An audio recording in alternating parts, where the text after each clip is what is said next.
On the last night of his life, he didn't know it was the last night, but he knew he was ill. He was sitting, no doubt in the firelight, no doubt with an oil lamp, with his daughter. And one of the things he said was, "I wish I'd been a better father and a better man." The story of Dr. Marigold is about somebody who became both those things. Dickens used to say before he did it, "Now I'm going to let Dr. Marigold speak to you in his own words.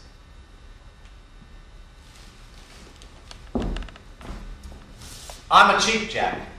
My own father's name was William Marigold. It was said of him during his lifetime. His name was William. But no, my father almost maintained it was William, on which point I content myself with looking at the argument this way. If a man can't know his own name in a free country, how much can he be allowed to know in a land of slavery? I was born on the King's Highway. It was the King's at that time. A doctor was fetched by my own father to my own mother when it took place on a common. And on account of him being a very kind doctor and accepting no fee but a tea tray, I was named doctor out of compliment and gratitude to him. There you have me, Dr. Marigold. Now, there's one thing I mean to go down to my grave declaring that of all the callings ill-used in Great Britain, the cheap jack calling is the worst used. Why ain't we a profession?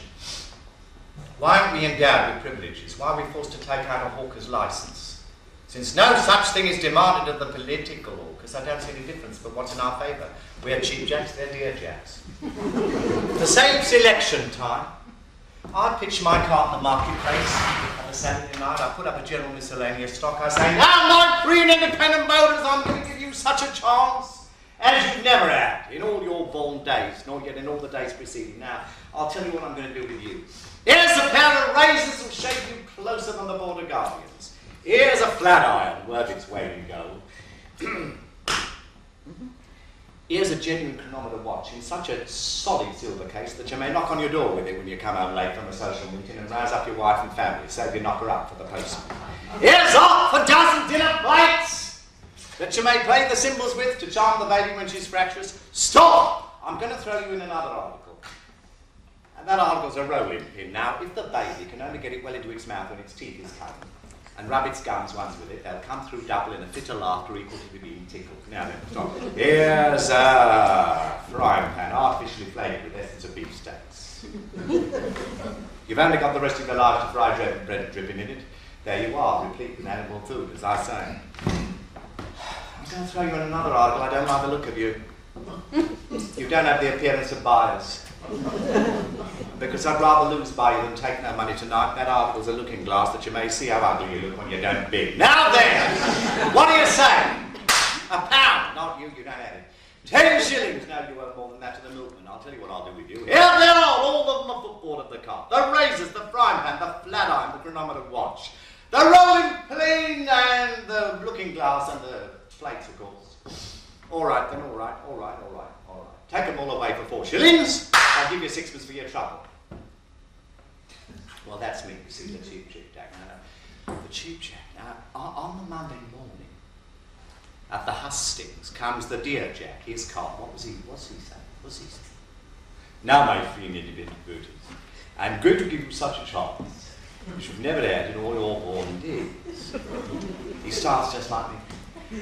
And that's the chance of setting himself to Parliament.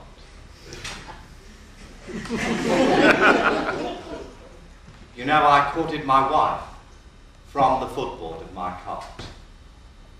I did, indeed. She was a Suffolk young woman, and it was in Ipswich marketplace, if you know it, right opposite the corn chandler's shop.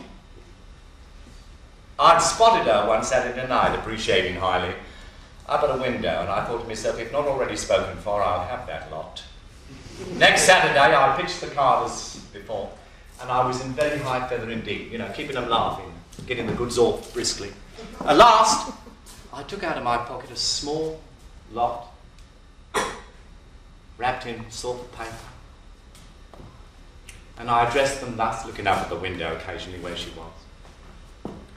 Now, my lords, ladies and gentlemen, here is the article the last article of the present evening's sale, which I offer only to you, the lovely Suffolk maidens billing over with beauty, and I won't take a bit of £1,000 for it from any man alive. Now, what is it? Well, it's made of fine gold, and it's not broke, though there's a hole in the middle of it, and it's stronger than any fetter that was ever forged, though it's smaller than any finger in my set of 10. Why 10? Well, when my family made over my property to me, sir, there were 12 sheets, 12 blankets, 12 pillow slips, 12 knives, 12 forks, 12 spoons, 12 teaspoons. My set of fingers were always too short of the dozen and could never since be matched. Now then, what else is it? Well, it's the parish stocks and a leg lock, all in one. It's a wedding ring. Now, I don't mean to offer this lot for money. I'm going to give it to the next of you beauties that laughs. And I'll pay her a visit tomorrow morning at 9:30 as the chimes go. And I'll take her for a walk and we'll put up the bands. She laughed. She got the ring handed up to her. Right there, Ipswich Marketplace, opposite the corn chandler's shop. I don't sell there no more. She wasn't a bad wife. But let me not anticipate. Next morning when I called, she says, "Oh, it's never you. And you never mean it." Says, "I'd ever mean, I ever mean it, and I'm ever yours." So we got married. Having been put up 3 times, which is, by the by, quite in the Cheap Jack way again, and it shows how the Cheap Jack customs pervade society. Well, she wasn't a bad wife, but she had a temper. If she could have parted with that article at a sacrifice, I wouldn't have swapped it away for any woman in England. Not that I ever did swap it away, for we lived together till she died, and that was 13 years. Now, I'll let you into a little secret, and you won't believe it.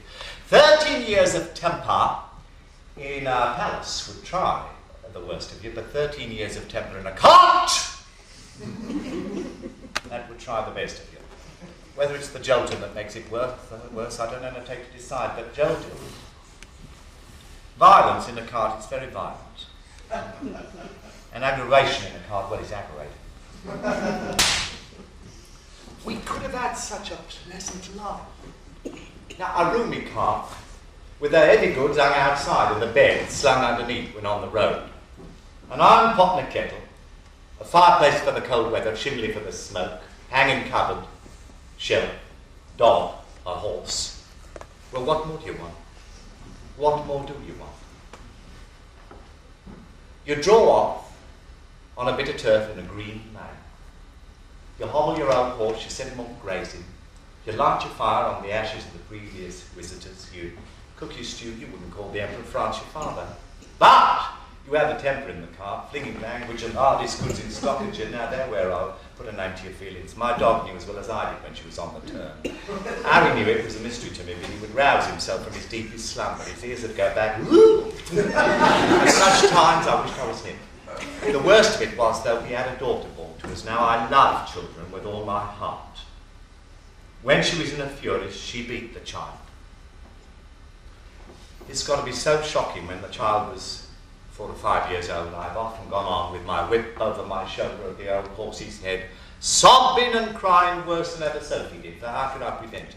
Such a thing is not prevented in a cart without coming to a fight. It's the natural size and formation of a cart to bring it to a fight, and then the child got worse hurt than before and worse terrified generally. And then my wife complained to the next people we lit on, and the word went round, "Here's the wretch of a Cheap Jack been beating his wife." Sophie was such a brave child, and she got to be very devoted to her father, although he could do so little to help her. She had a wonderful quantity of dark hair, all curling naturally about her. It's a wonder to me now I didn't go staring mad when I used to see her run before the cart and mother chase after her, catch her by her hair, pull her down and beat her. But in other respects, her mother took great care of her. I mean, her clothes was always neat and clean. And her mother never tired of working at them.